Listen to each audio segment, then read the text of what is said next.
Привет, друзья! Сегодня я выехал на рыбалку половить толстолоба. И сегодняшнее видео будет посвящено тому, как и где ловить толстолоба. Сразу же скажу, что это мой личный опыт.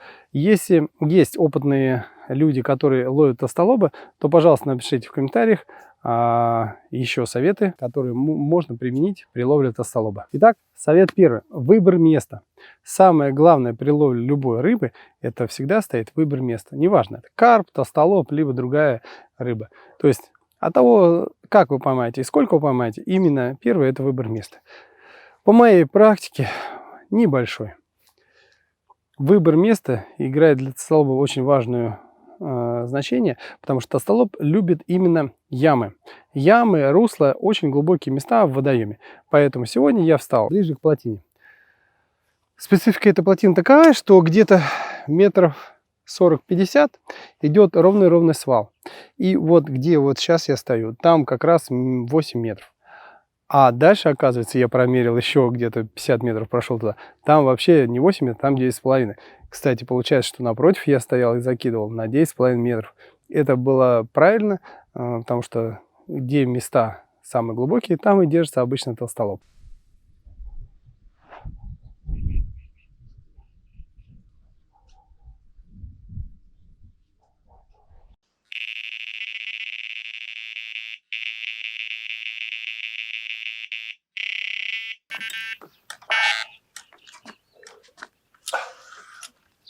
О, есть.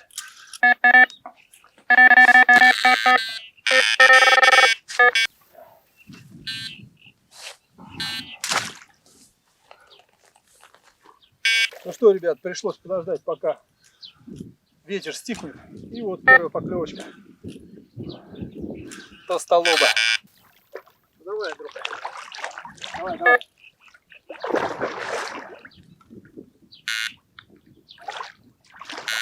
Я за тобой приехал сегодня. Опять перепутался. Это вечная тема с толстолобом. Он всегда перепутает соседнюю удочку. Это уже надоело его таскать, надо вытаскивать.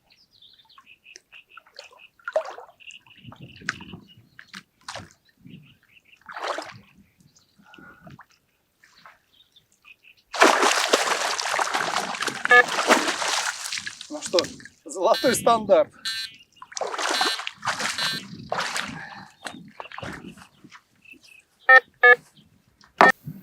Долго он меня водил.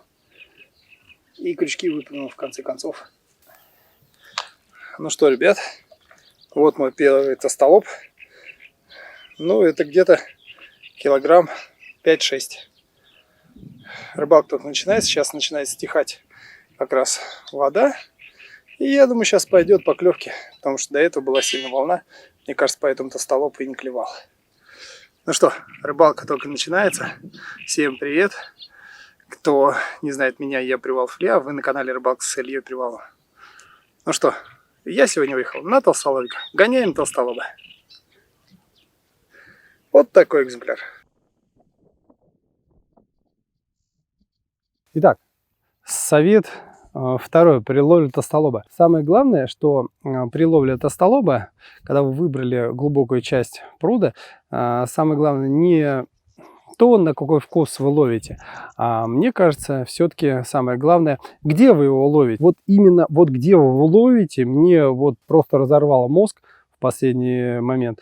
Объясню. То есть есть такой человек, Николай Борисович, мы с ним пообщались, и он говорит: Илья, надо ловить, где он питается, а не где он плещется. То есть вы приезжаете, смотрите, вот плотина вроде, все хорошо, толстолоб сверху плавниками плещется, на всплески идут и все остальное. Но он там не питается, он там отдыхает, плескается, развлекается, все что угодно. Я раньше ловил, у меня было только две глубины. Метр, полметра, ну и 1,5 максимум. Поэтому мне посоветовали искать в толще воды, где питается толстолоб. На разных прудах у него совершенно разное питание. Это вот однозначно. Поэтому где-то любит толстолоб в толще воды, где-то в общем низко, где-то на поверхности. Поэтому, когда вы приезжаете на водоем, и вы не знаете, как ловить, но лучше собрать информацию, на каком уровне ловят рыбаки. Но всегда, если вы не знаете, то тестируйте. Ставьте метр, 2, 3, 4, 5, 6. Ну, естественно, если вы знаете, какое русло, какая яма здесь. То есть, если у вас яма 8 метров, то до 7 метров можно смело ставить и тестировать, где, в какой поверхности воды, где он ловится. Поэтому не там, где плещется, надо ловить толстолоб, а там, где он питается. То есть, есть биопланктон в толще воды, и в толще воды он на определенном расстоянии держится от дна. И именно там будет он питаться. На данный момент он питается здесь на глубине. У меня были поклевки 3, 4, 5. Не на поверхности, ребят, но и не на самой низкой точке. Получается 4 самая средняя универсальная точка.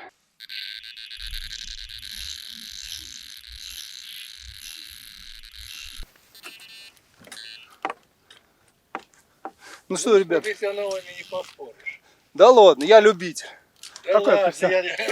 Какой профессионал? Это вы можете там кому-то сказать. Это я любитель. Ребят, дубль. Вторая поклевка. Подошел.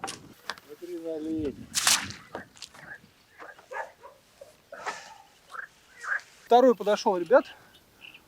И, ну, получается, как только стих ветер, вот как раз он стал подходить. Ждем третью, вот это еще должна поехать, и четвертая. И все. Рыбалка закончилась, да? Ой, 2 поплавка собрал, вот зараза, а. Вот это я больше всего ненавижу. Я тебе еще буду целый час колупаться с поплавка.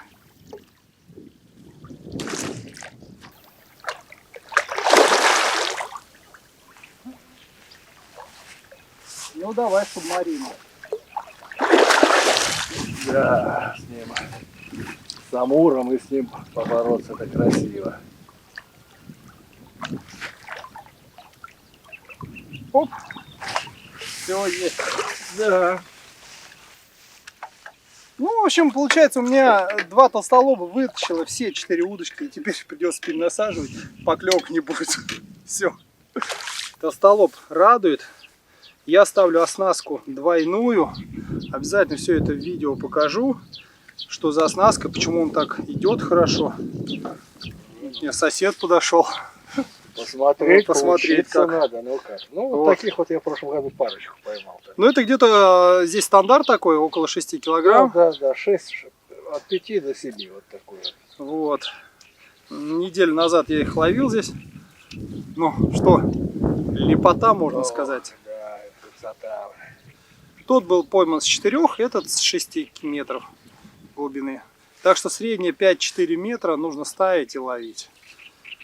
Ну что, я вот перераспутываться, перенасаживаться. 2 толстолоба, 4 удочки вытащил. А каждый пересек все. Так что я перенасаживаться.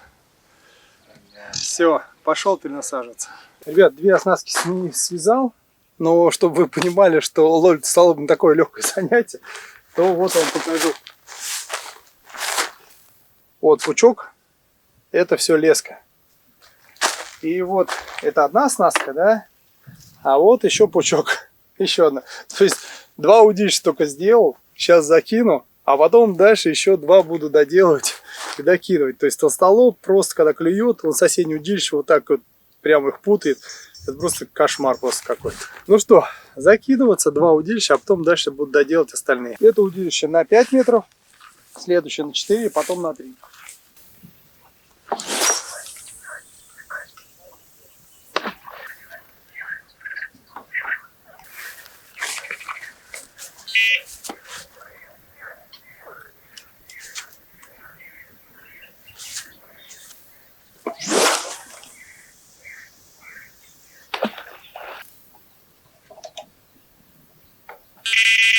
Следующий совет, 3. Надо заботиться не о вкусе, а о снасти, на которую вы ловите. Ребят, реально, именно снасть, на которую вы ловите, имеет очень большое значение. Потому что при закидывании, как вы ее оснастите, так она полетит. То есть, должны быть стопора на той глубине. Очень надежно держаться именно на той глубине, на которую вы ставите. 2. Груз должен проскальзывать свободно, чтобы он выставлялся сразу. и держал ваш гидропланктон. Поплавок должен соскальзывать, за крючки не цепляться. И крючки должны быть воткнуты в что-то, чтобы вам им не мешало отпуститься вот прям свободно и засекать толстолоба. Толстолоб не всегда засекается в рот. На моей практике мог и в рот засечься, и за плавник, и за хвост. Что было, ну, много раз, вот он где-то и за бок, и за плавник боковой, и за хвост цеплялся. Поэтому мне кажется, все-таки на этом этапе важна оснастка, а уже после этого именно вкус.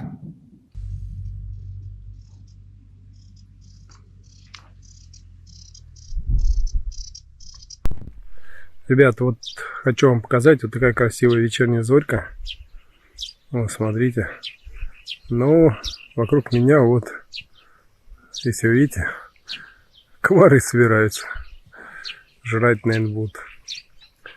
Но в любом случае, вот, смотрите, красота.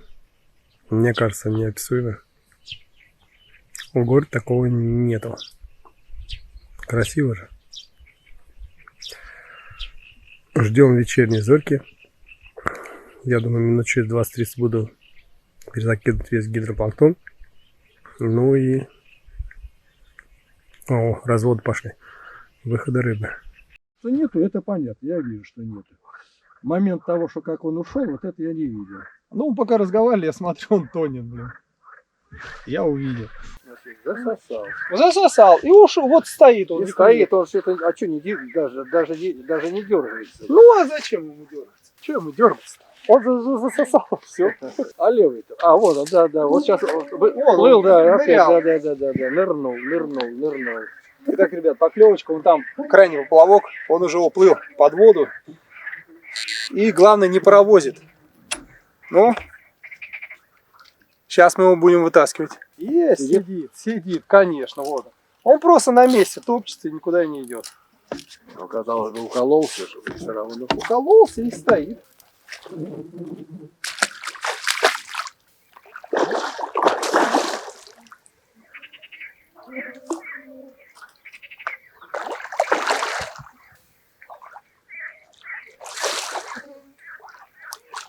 Давай, дорогой. Дома. Всего. Дома. Золотой стандарт. Ну да, не стандарт. 6,5, 6. О, это у нас гидропланктон, клубник. Это, ну вот как раз камыш. А вот это кукуруза. Так что кукуруза с камышом работает. Отлично в плане. Ребята, вот такой толстолоб.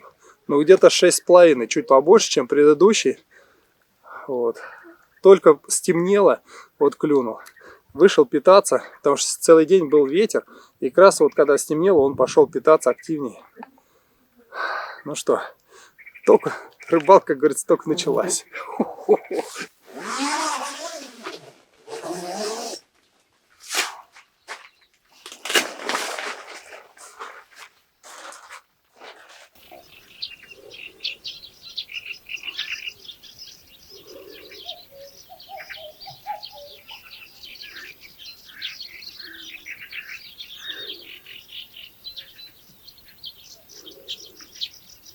Ребята, и последнее, вкус. Важно, скорее всего, не сам вкус, а как работает именно гидропланктон, технопланктон, либо просто планктон, как его ни назовите. Вот это очень важно. Мне кажется, как он облако создает, насколько быстро растворяется и насколько часто вы его меняете. Это важно. Вот я пользуюсь просто, я не люблю вот эти... Я пользовался вот этим, покупал там, люди сами что-то делают, все остальное, это все быстрое растворение. И я не заметил особого результата, вау-эффекта от того, что они делают. Поэтому я как человек просто прихожу в магазин, покупаю то, что есть. Мне нравится нормальная упаковка, мне нравится нормальное пыление. Вот. Поэтому я ловлю на то, что показываю в видео. Каждый верит в свою насадку, поэтому верьте в свою насадку и ловите на то, что вы считаете самым качественным. Ну и по-прежнему я ловлю на те же самые ароматы, только вот сейчас на гейзер. Это меня очень удивило, порадовало кукуруза, горох, камыш в этом году. Ну а топленое молоко и клубника, она всегда во все время работала. Вот, поэтому это что-то и старое, и новое. Закидываться. Вот эта снасть, так как здесь два бочонка гидрик, она, ну, не так дальше, а с одной прям далеко летит.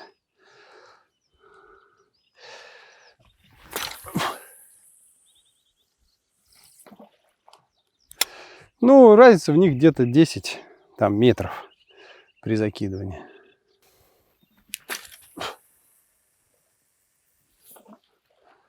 Ну что, погнали. Дневная поклевка. Оп. Уехала. Палка. Ах ты, зараза. Сейчас будешь пересыпляться со всеми удочками подряд. Хороший экземпляр. Ребят, отлично. Вон, второй плавок пересек. Не, надо убирать отсюда одну удочку. Однозначно. Сейчас еще одну перехлестнет. Ах ты, зараза.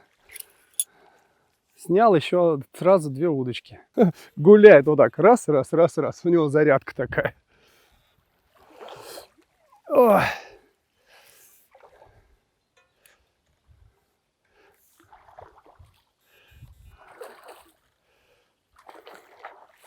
Дельфин прыгает, блин.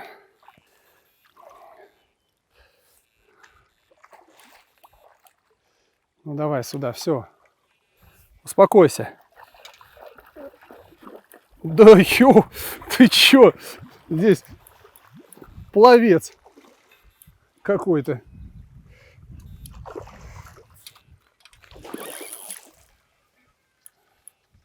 На ближние дальние расстояния. Ой, давай сюда иди, хватит, надоел уже.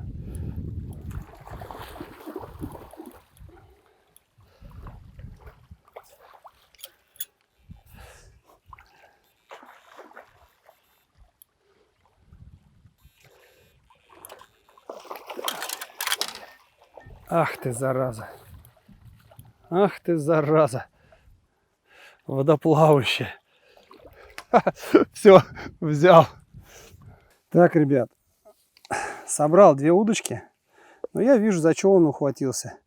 Это вот как раз две, вот так две стоит, коромысла. И одна это клубника, а вот это кукуруза, запах. Поклевки идут, потом я отпутаю и обязательно дно еще посмотрю. Для меня глубина важна. Да я думаю, для всех должна рыбаков важна быть, потому что это место питания. Вот такой золотой стандарт, 6 килограммов, постоянно. Кстати, вот толстолоб не любит то, что он слизью покрыт, поэтому я его от себя подальше держу, чтобы всему не вымыться. Смотрите, какая рожа, какое у него строение. Вот. Вот он. Именно вот этими, как говорится, вот этими жабрами, там он все засасывает, жрет себя, гидропланктон, технопланктон, да все что угодно. Биопланктон весь прогоняет. Вот, и клюет как раз у нас. Ну что, ищите, где питается толстолоб, и у вас всегда он будет в улове. Фух, понравился. Ну, я очень не люблю толстолоб только за то, что он перепутает все удочки. По крайней мере, сейчас две. Буду распутывать. Ребят, спрятался от солнца, потому что печь начинает час около 10 утра. Ну и, как говорит мой сосед, здесь стоит рядом мужичок, хирургическим путем только поможет. Ну, смотрите, вот такая связка. Вот, видите. Глубина ловли 3 метра. И поэтому следующую удочку я уже поменял, поставил тоже на 3 метра. А эти сейчас буду делать. Как мне не нравится обрезание вот этих лесок. Кто бы знал, как по-живому режешь, но никуда не деться. И вот вторая тоже. И смотрите, вот когда вот такая гармошка идет, то все уже ничто не сделаешь с этим, кроме как передвинуть стопора и отрезать тоже эту же гармошку, потому что леска уже растянута, она будет у вас путаться. Ничего хорошего из вас из этого не получится. Вот где начинается гармошка, отрезаю. А что все поотрезал? Теперь Здесь поплавки освобожу. Ну, я думаю, уже многие, кто сталкивался с ловлей толстолоба, все на это проходили. Неприятно все, потому что по-новому оснастку делаешь. Ну, вот тварь такая, толстолоб, так борется за жизнь он сильно, что вы видели, как торпеда ходил перед берегом, и где вместо поклевки он уже тоже все перепутал. Главное, поводки не обрезать. Все, вот видите, все разрезал. Ну, а теперь заново монтаж. Ну что, приступаем к монтажу. Все элементарно просто. Сейчас покажу от и до, для того, чтобы не было вопросов по монтажу никаких. Я использую два стопора. Вот. Один из набора черненький и другой чуть побольше, это у меня завалялся. Можно два черненьких из набора, вполне нормально. Ставлю один стопор и ставлю второй. Потом идет сразу груз. Вот видите, груз, он должен быть, дырка у него побольше, он должен пролетать сквозь все стопора. Потом далее идет бусина. Бусина должна стопориться на стопорах. Это поднимается поплавок. Потом ставлю вот этот красивый, хорошо летящий. Кстати, вот раньше были зелененькие вот такие, сейчас желтые. Желтые виднее, они и толще, и виднее, и лучше плавают. Ну, и антенна хорошо впаяна. Все, мне кажется, вот это одна из лучших снастей, которую можно, ну, с производственной точки зрения, кто выпускает. Я, так как я карпятник, я люблю все покупать первое в магазинах, я покупаю все снасти в магазинах, и также и гидропланктон, и технопланктон, я все покупаю в магазинах. Поэтому для меня снасть важна. Вот эта снасть отлично летит, вот именно с поплавком. И также в этой снасти есть уникальность в том, что она V-образная, вот, видите, V-образная. Потом идет оливка маленькая, она отгружается как раз вот эту вещь. И смотрите, у меня здесь быстросъем стоит. Я поставил карповый быстросъем. Где-то в наборах он есть, где-то нету. Но где нету, я свои ставлю. Где есть, уже хорошо. Быстросъем облегчает вам монтаж. И он крутится. И он не путает, так меньше путает леску. Так как здесь стояли ароматы клубника и кукуруза, то я их повторю. Клюет, идет на них хорошо. Будем ловить на них. Ребят, вот смотрите, вот монтаж. Стопора я ставлю. У меня на 3 метрах была поклевка. И я их буду ставить тоже на 3 метрах. 2.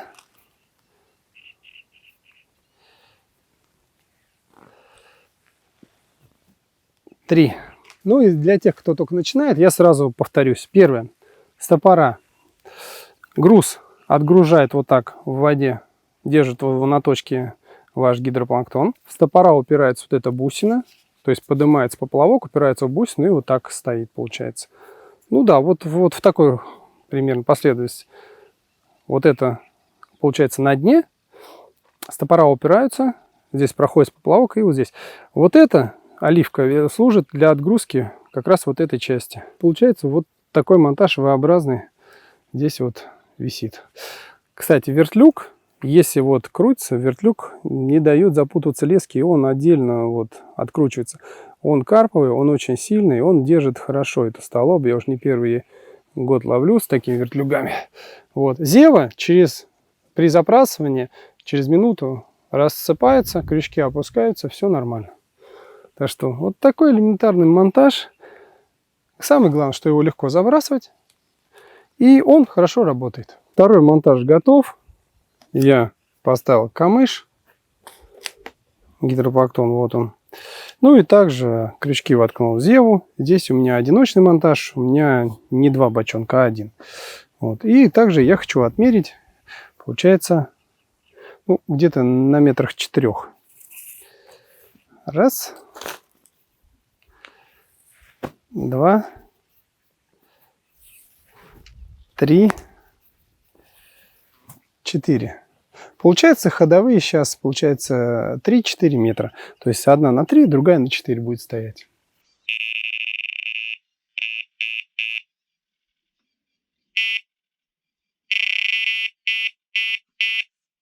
Подошел перезаброситься, время подошло, надо сменить насадки. Начал вытаскивать, а он там сидит.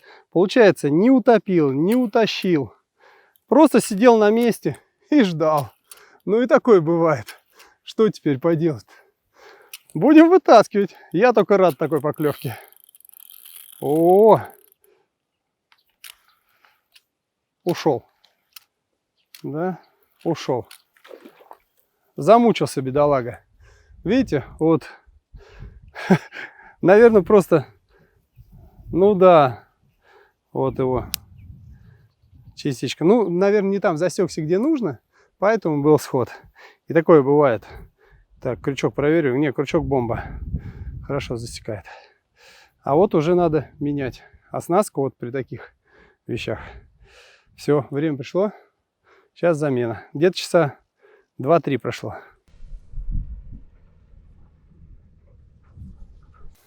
Ну и последнее. Выполнение этих простых правил. Выбор точки. Поиск в толщине. Оснастка. И сама надежная насадка, гидропланктон или технопланктон, дает мне стабильные результаты. Вот сегодня плохой клев именно толстолоба. Вчера, сегодня. Ветер дует, как-то туда-сюда меняется, погода меняется. Жара вроде стоит, но может быть что-то не так происходит. Но при всем при этом я его ловлю. А люди, которые здесь стояли, вот рядом сосед, там напротив, еще кто-то такой, кто ловил толстолоба, ну, к сожалению, они не поймали его, потому что они не искали его. И мне кажется, нужно идти за рыбой, а не ждать, что рыба придет к тебе. Это было лично мое мнение по ловле толстолоба. Если у вас есть более продвинутые знания и вы более глубокие, пожалуйста, напишите в комментариях ваши наблюдения, ваши способы ловли и ваши принципы ловли толстолоба. Я буду благодарен. Ух ты какой! Прибежал. Хвост какой у тебя огромный. Ну что, ребят, клюнуло, утащило. Надеюсь, все нормально. Сейчас вытащу. Но совершенно не радует тот факт, что он перехлестнулся.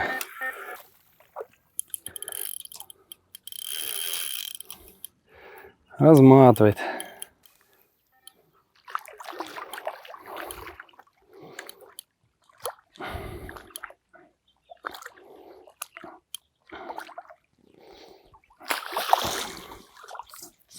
Все, взял.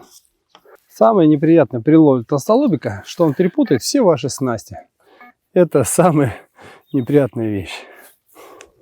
И вот, опа, а взялся он камыш и горох. Камыш и горох новые для меня в этом году. Запахи, ну вот видите, подходит, берется и перепутает все остальные снасти. Если бы он так не был в слизи, то все снасти, была бы идеальная рыба, может быть. Ну что, ребят, золотой стандарт этого пруда 5-6 килограмм. Где-то этот 5,5. Блин, какой ты это склизкий. Ну что, ловим дальше. Итак, ребят, самый последний совет. Толстолоб очень любит штиль и жару. То есть, когда пойдет 30, 35, 40 градусов, и вы увидите, что ветра нету, то это самая лучшая погода. Как раз карп замирает, перестает клевать, а толстолоб начинает активно клевать. Вот я его как раз люблю ездить в это время. Сейчас, как вы видите, дует ветер. Не самая удачная для него погода. Вот. А так, моя рыбалка подошла к концу. И я получил 7 поклевок. Вытащил 5 толстолобов. Я считаю, рыбалка удалась. Всем спасибо. Всем, кому понравилось, подписывайтесь. Ставьте лайк, делитесь с друзьями. Всем ни хвоста, ни души. До новых встреч!